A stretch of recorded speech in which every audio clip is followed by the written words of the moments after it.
And hello YouTube, this is GSmaniamsmart, and I'm today a brand new video for Gaming with GS. Today's video, we're in Guild Wars 2, and we're going to be going over the new guild changes, the new guild UI, and explaining some of the things you can do in your guild hall, as well as how to upgrade your things, and the 3 new currencies that they've introduced, replacing influence. Here's the new area they've included in the Heart of Thorns for the guild halls. This is called the guild, where's my map? The guild initiative headquarters. This is basically your pre-made guild hall. If you're going to be claiming your guild hall, it's basically going to be different, but if you don't have a guild hall yet, this is basically the basic one for all guilds. So this is on the rightmost corner of the map in Lion's Arc by the Guild Bluff waypoint in the poster and award here. So basically what they've done is change a lot of things in guilds. Some of the stuff they made better, some of the things they've made more annoying. But anyhow, if you're an old guild, then you've probably done this already. You talk to this person right here, and they'll give you a special reward, a free decoration, and they'll give you some guild experience if you've had some of the upgrades in the old system already, such as some of the things in architecture or some of the things in what was it, culture? I think it was, or was it society? I can't remember what, I think it was that blue one. It was that blue upgrade slot. I forget what it was. It might have been culture. Can't remember. But if you've had some upgrades in the old system that you've already invested influence in, then you talk to this lady and she'll basically give you a reward for some of the upgrades you've had before. Most of the upgrades you don't need to get again, because if you have upgrades already from the old system, they'll basically move over to this system. For example, if you've already unlocked your treasury trove, then you don't need to re-unlock it. If you've already unlocked, you know, a guild armor or a guild weapon logos, stuff, all that crap, then you basically don't need to unlock it again. So there are some things that if you've unlocked before in the old system, you don't need to unlock again. But this is only the real important NPC out here that's relevant to the video. If you're a new guild though, then it won't really matter because you won't have unlocked anything, and you'll basically start your guild level at level 0.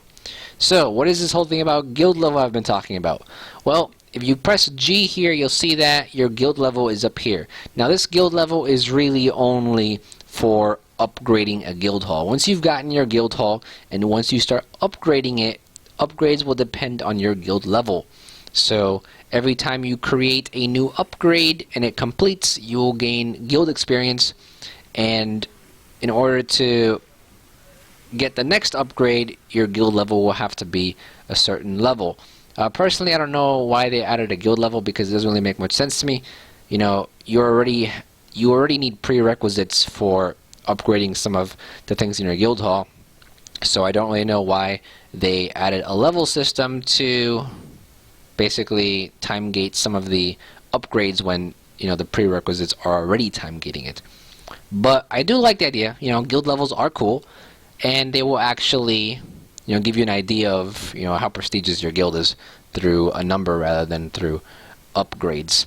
And you'll see that they also take a part in unlocking some of these guild mission slots here. But apart from the guild level here, they also have a nice little index here. I do recommend you read this right here. The video will be giving you a lot more information than this does. This is just a short, brief description of it.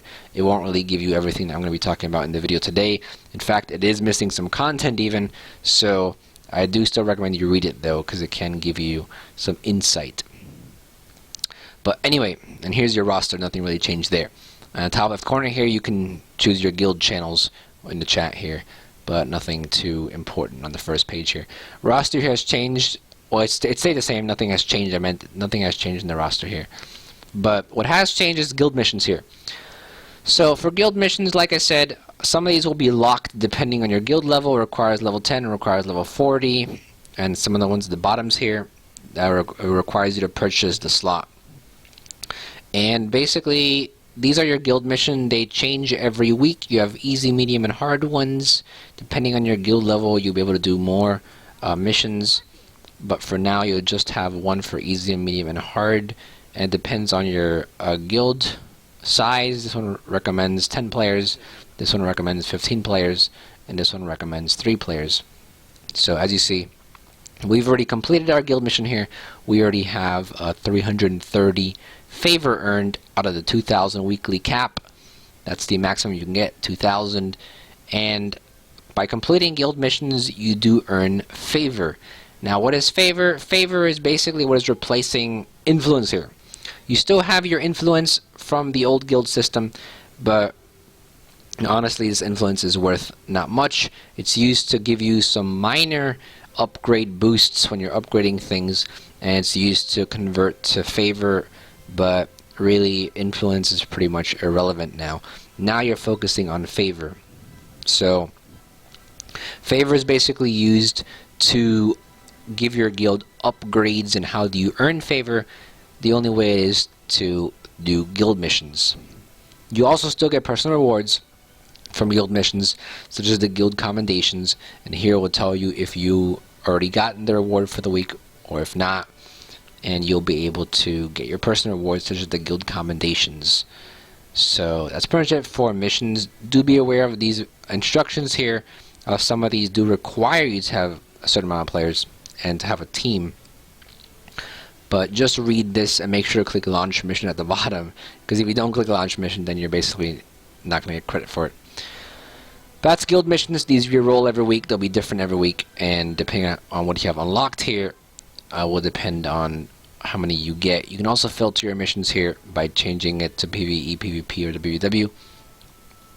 But that's pretty much it for guild missions here. Now for teams, this is basically just for PvP. If you have a PvP group that you play with, you have to create a team. It's especially important for some of these guild missions here. As you see, the PvP win here requires you to have a team with a guild team, win one PvP match. And here's where you create your team. You can have your team name here and then include the 5 players that are on that team. You can create multiple teams and have a roster of those players, so you can easily pick which team you want to play with in PvP. Not sure why they made this a requirement.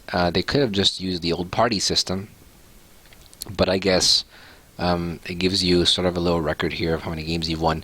It's a neat system. I like it, but if you want to use it, you'll definitely need to use it for the PvP missions.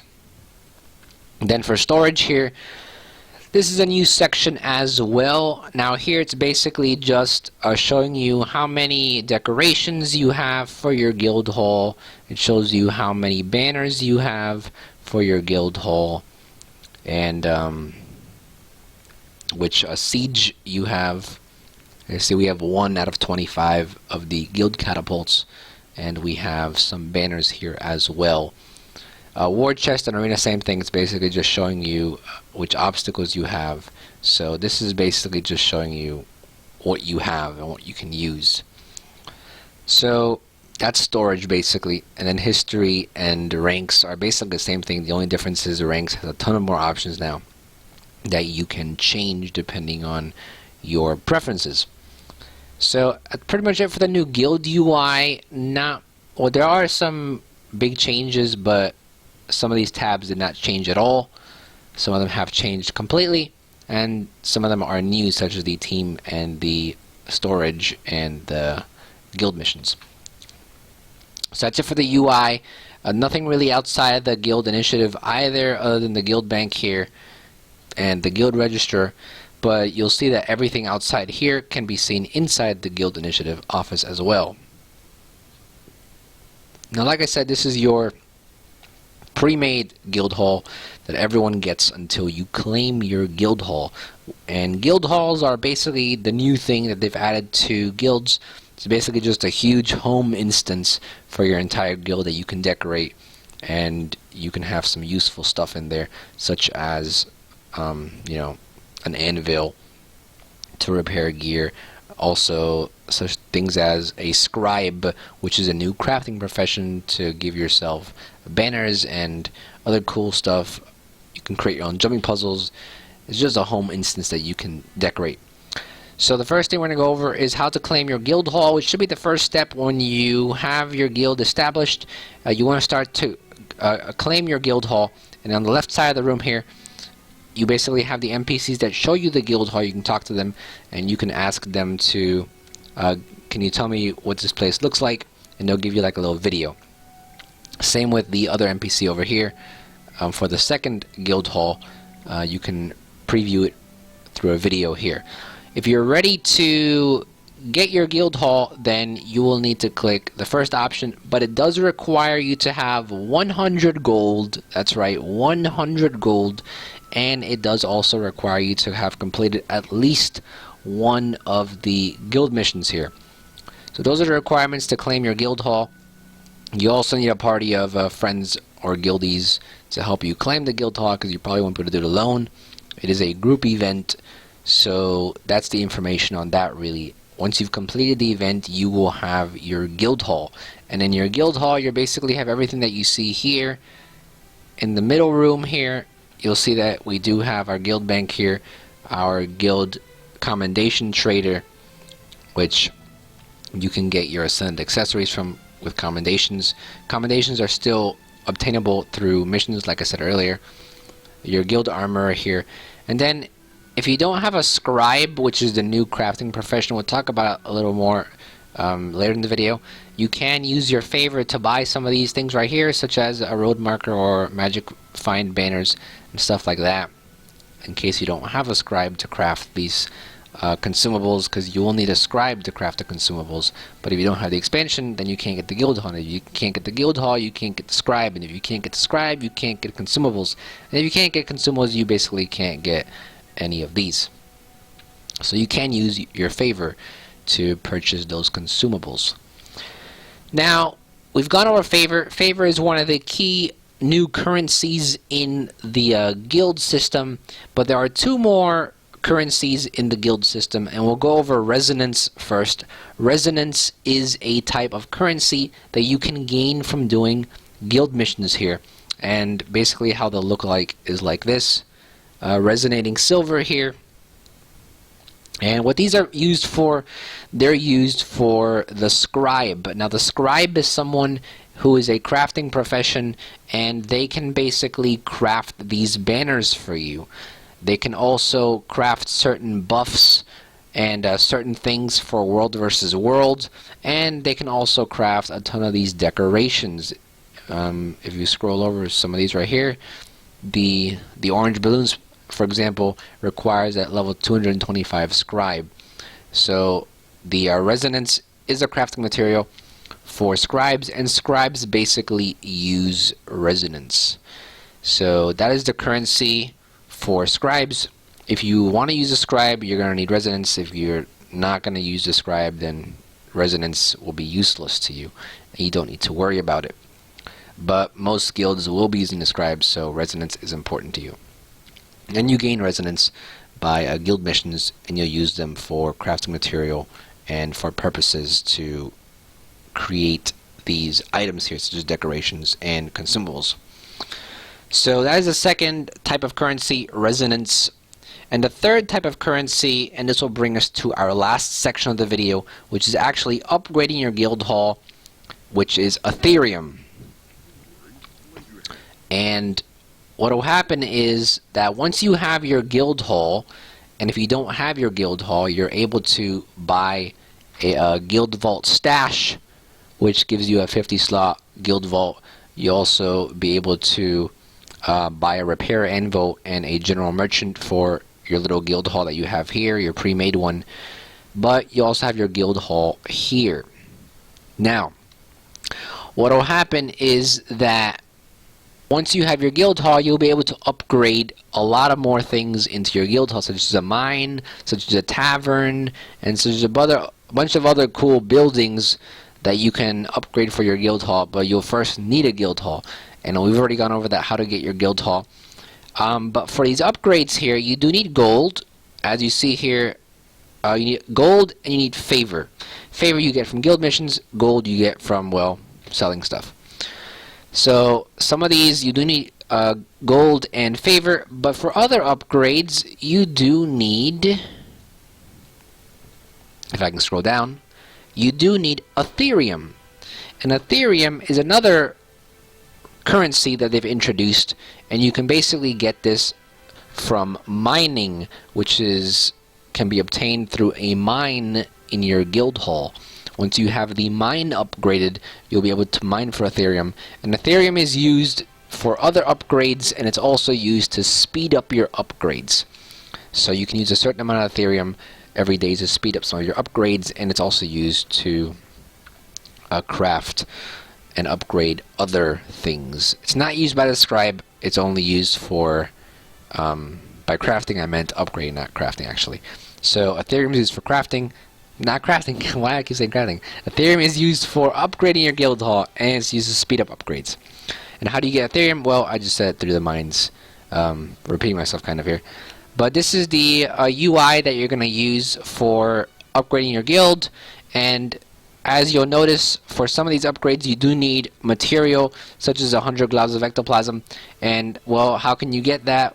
You can ask your guild to donate things, and that will be through the treasury here. Here's where you can donate things, items to donate, your contributions, and it'll give you a counter here of how many things you need.